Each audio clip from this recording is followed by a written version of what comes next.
All right, guys, hopping on real quick to just talk to you about this Grand Junction situation. If you're unaware of it, we'll fill you in real quick, and then we'll just jump into some immediate thoughts I have on the matter. We'll get into it more on this week's episode. That'll be up on Saturday, and you'll hear the full back and forth me and Ryan have on it, but just a quick version of it. A couple days ago, we got the press release saying that Grand Junction was going to get relocated. We've known for some time that Modesto was going to be in line to get a team, and that Long Beach was going to be in line to get a team.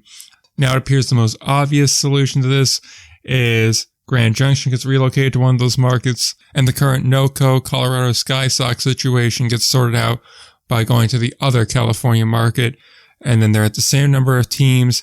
They, in theory, get rid of the biggest problem markets, and they sort everything out where you can have a little bit easier travel for the California teams, while at the same time alleviating some of the financial concerns that exist around the Colorado markets. Now, of course, you don't really fix the financial thing because you just go from paying Colorado state minimum wage to California state minimum wage, and I got to imagine they're within $1 of each other, probably being more expensive in California.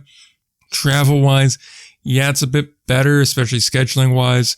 Now, if you have 4 teams, you could go with the most obvious solution of this, which would be a 3-division setup of the 4 California teams.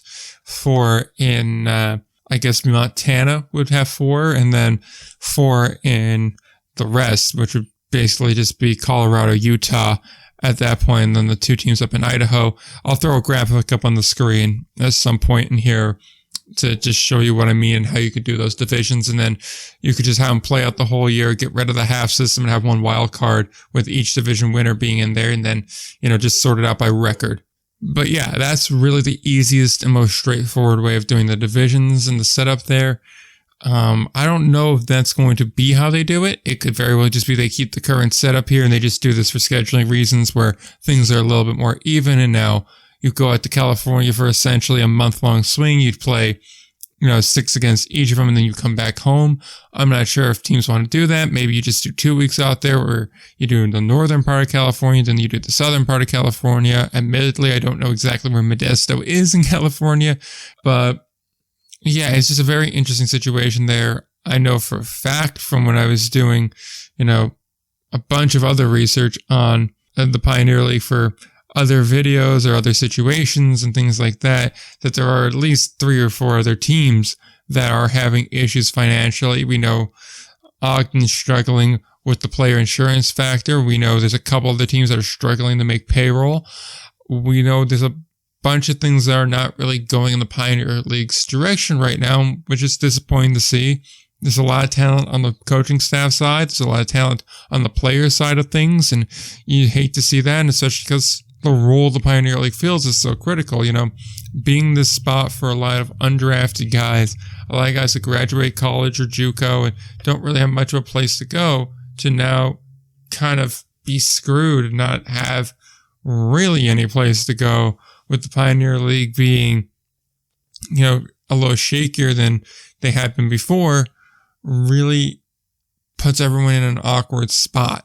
It's very disappointing to see because it overshadows a lot of talent here. I believe I'm going to throw this up on Friday.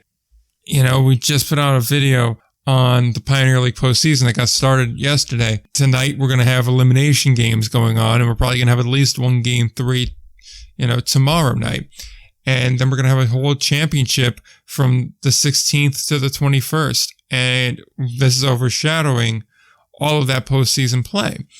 And it's not the first time we've had negative reporting on them this year. And it really gives the illusion that we're always critical in this league, when in reality, we're just critical about, whatever is going wrong at that moment. Here, we're critical of the Jackals, certainly, because they were doing things wrong. We've been critical of Southern Maryland in the past for their shortcomings, as well as the Chicago Dogs for their shortcomings. Each league has had at least one team we've kind of, I don't want to say bullied, because that's not the right way of describing it, but that we've been certainly critical of. So, it's a tough situation there as a whole, and it does make me question the future of the league, as you could probably tell.